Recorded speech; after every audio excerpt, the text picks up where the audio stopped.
4, 3, 2, 1. Studio Classroom is Studio Classroom.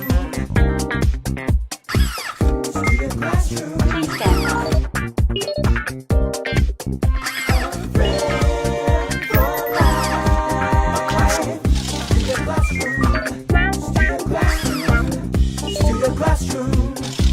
Studio Classroom is on the air. Hello, friends. Welcome to Studio Classroom on the air.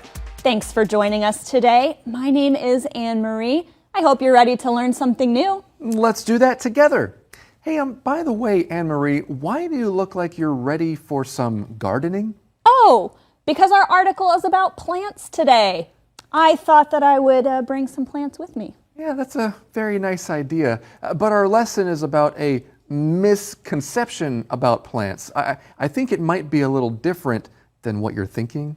A misconception? Yeah. That's when the idea about something is wrong because it's based on incorrect information. Is there some kind of misconception about plants?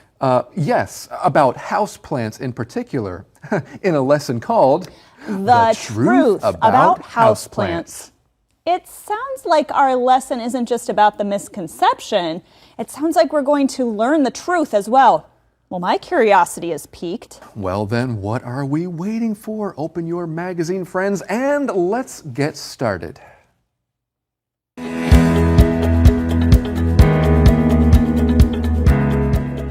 The truth about houseplants. How helpful are houseplants? 4. That's the number of plants inside my house. Houseplants look good and can help reduce anxiety. Many people also believe indoor plants can help clean the air.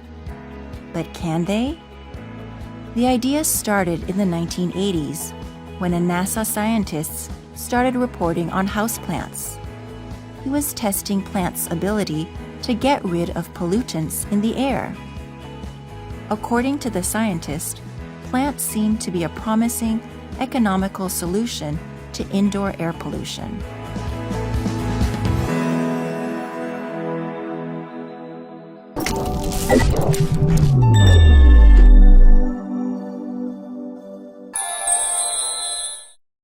Hello everyone, welcome to Language Lab. I'm Jack. 我们今天要看的第一个字是名词 pollutant。pollutant 的意思是会污染的东西，也就是污染物。譬如说 The pollutants in the air are making Neil cough. 空气中的污染物让 Neil 一直咳嗽。或是 The pollutants in the pond are affecting the fish. 池水中的污染物影响到水里的鱼。再来一句 Sarah is looking for an air filter to clear out the pollutants in her apartment. Sarah 在找一台空气过滤器来清掉她公寓里的污染物。接下来我们来看形容词 economical。economical 的意思是经济实惠或是省钱的。比方说 Jeremy can't afford to go on a vacation at a resort. He needs a travel plan that is more economical.Jeremy 付不起到度假村旅游，他需要一个比较经济实惠的旅游计划。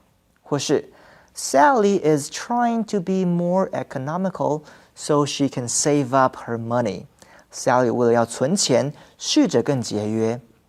还有一句 Gary likes to shop online because he finds it is more economical.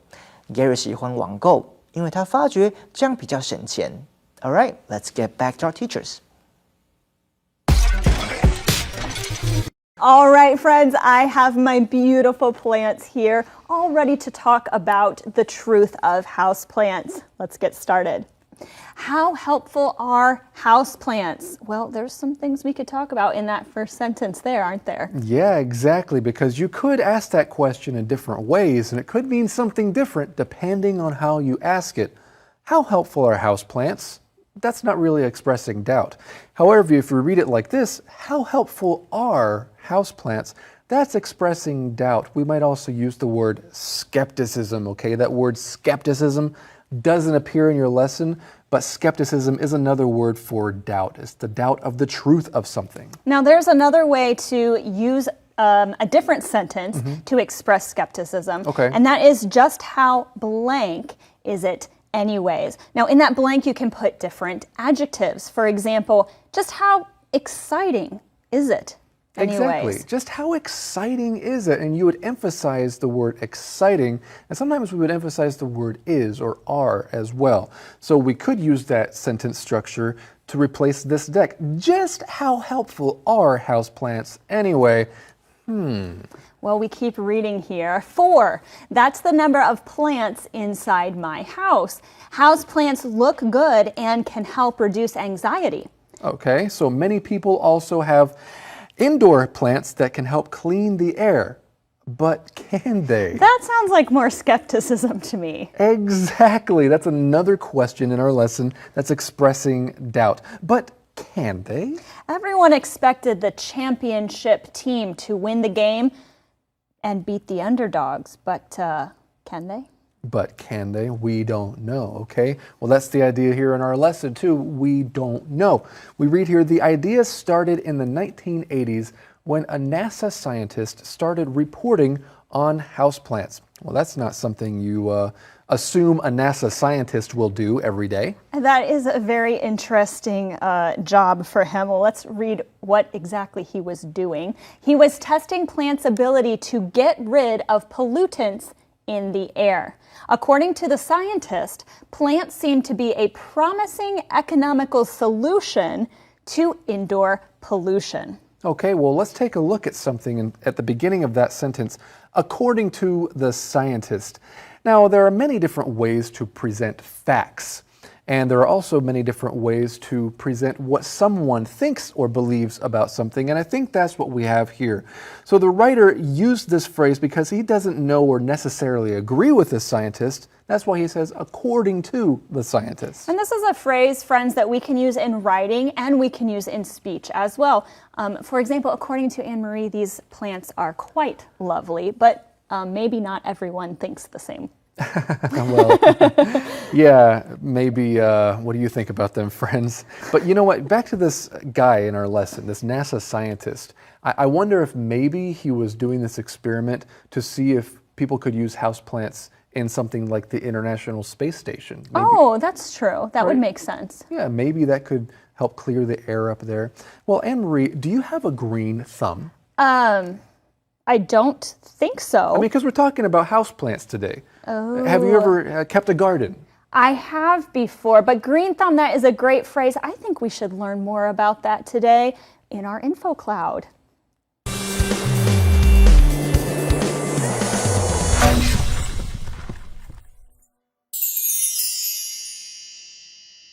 Hi everyone, welcome to InfoCloud. So Rex, do you have a green thumb?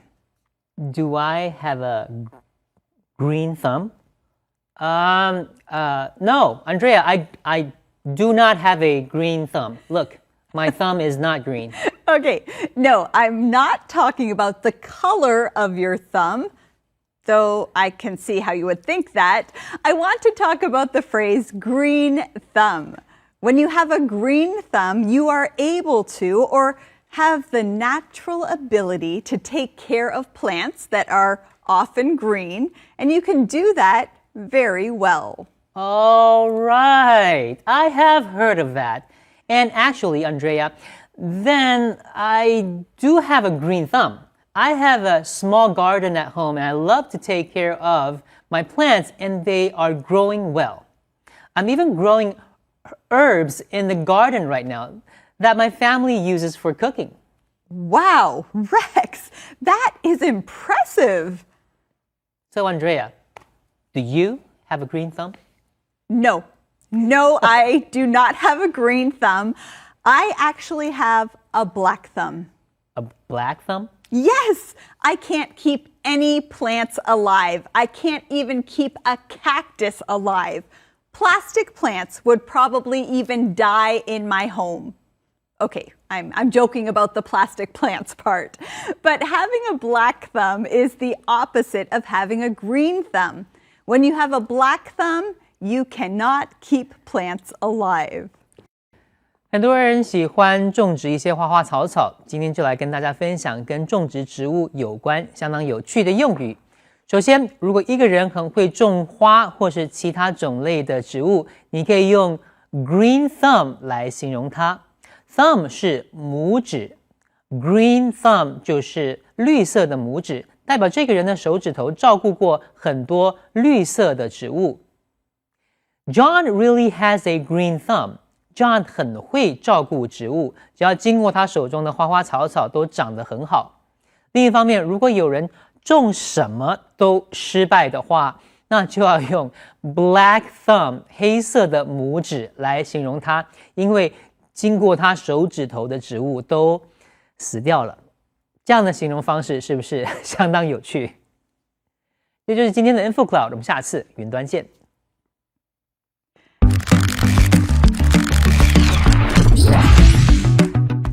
Why do you have red strips of paper with Chinese characters by your door?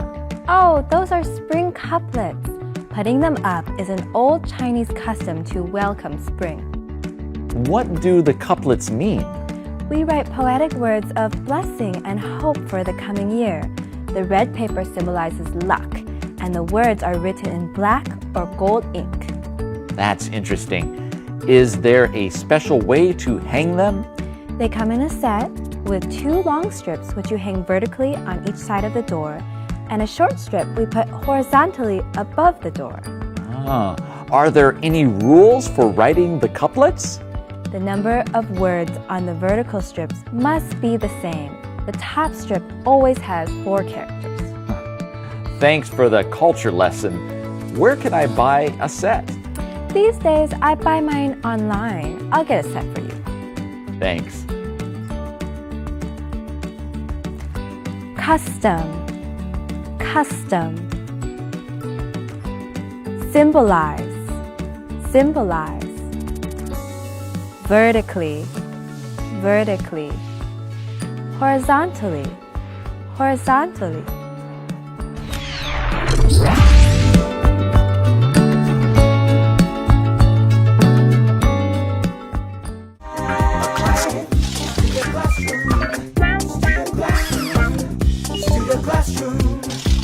Studio Classroom is on the air.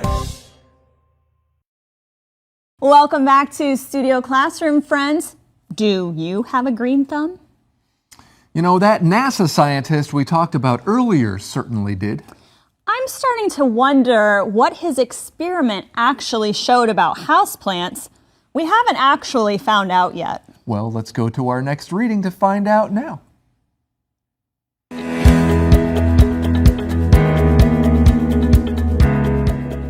The truth about houseplants. But there was just one problem. He was in a lab. The air quality inside a house is much harder to control than in a lab. Recently, a professor fact-checked the claims about indoor plants. He reviewed the results from nearly 200 experiments. He found it would take over 100 plants per square meter to clean the air. Thousands of plants would be needed in a single apartment to do the job. I can't fit that many plants in my place. So my 4 houseplants don't give me cleaner air, but I still enjoy having them. "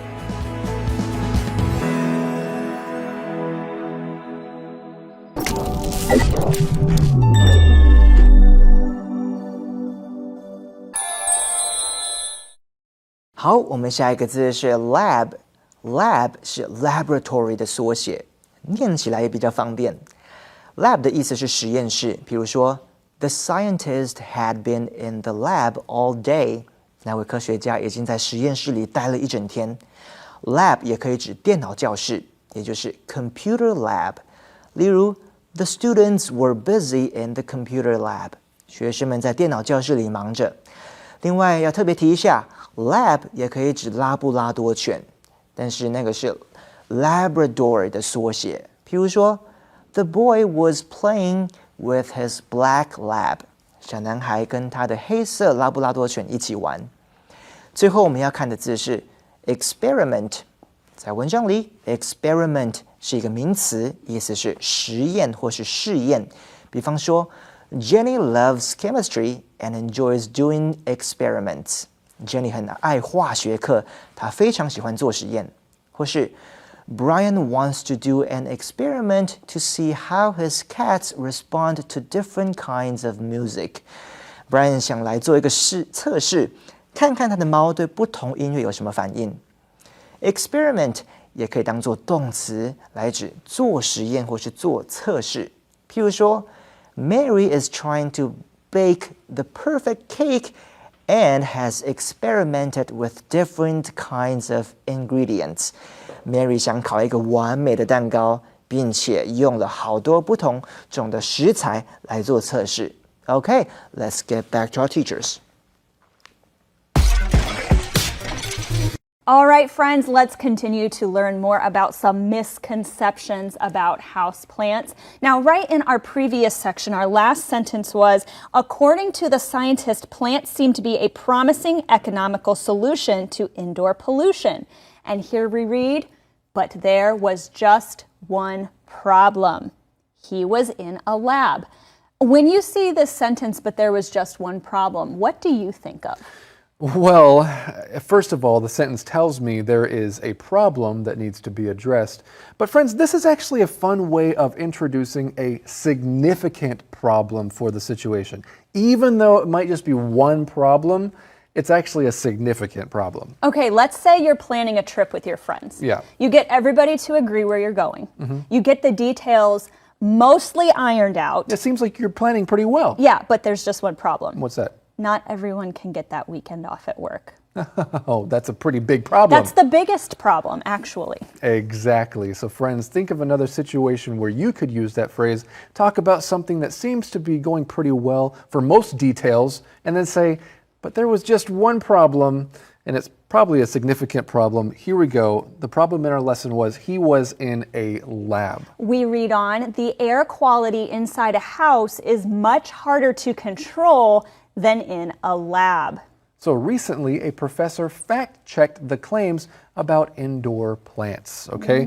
So Fact-checked. Yeah, what does it mean to fact-check something? That means you're going through usually a piece of writing to see if the facts in that writing are actual facts, if they're correct or if they're not correct. You could fact-check a lot of different things, like a report, or maybe even a news report that you hear, or a piece of writing. All these things can be fact-checked, and usually you're looking for mistakes. Exactly. You know, some of our coworkers do fact-checking. That's part of their job with the Studio Classroom magazine to make sure that everything in here is factual.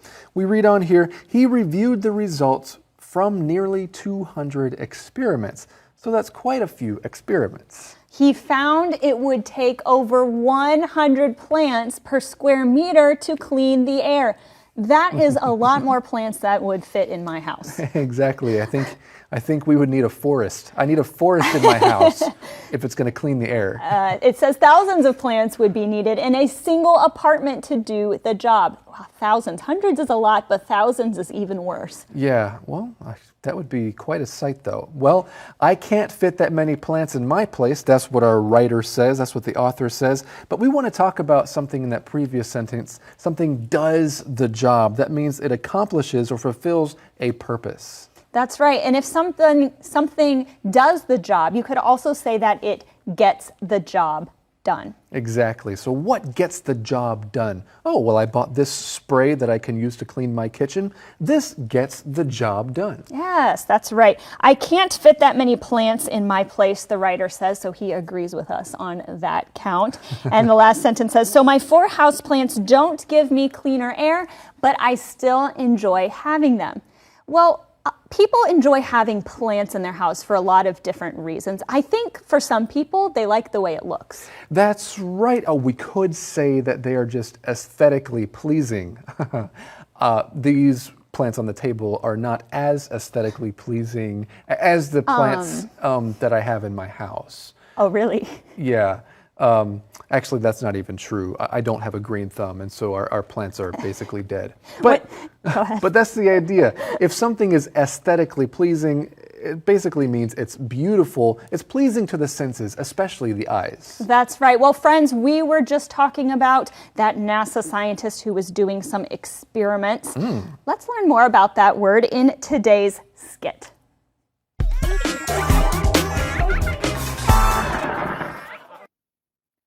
Welcome to my lab. I am a scientist. And I am a rat. And I am here to do an experiment. Yay! An experiment? What's that? It's what scientists do when they want to find out something. Oh, so how do they experiment? They test things. They try things out in a laboratory. Well, can you give me an example? Yes. Today, I will test this new medicine. I'll experiment and discover if it works or not. Oh, sounds interesting. Yes. If this experiment works, it will be a great help to many. But what if it doesn't work? What will happen? Oh, I'm not sure. But it could cause terrible sickness and pain. Oh, no. So what's the experiment?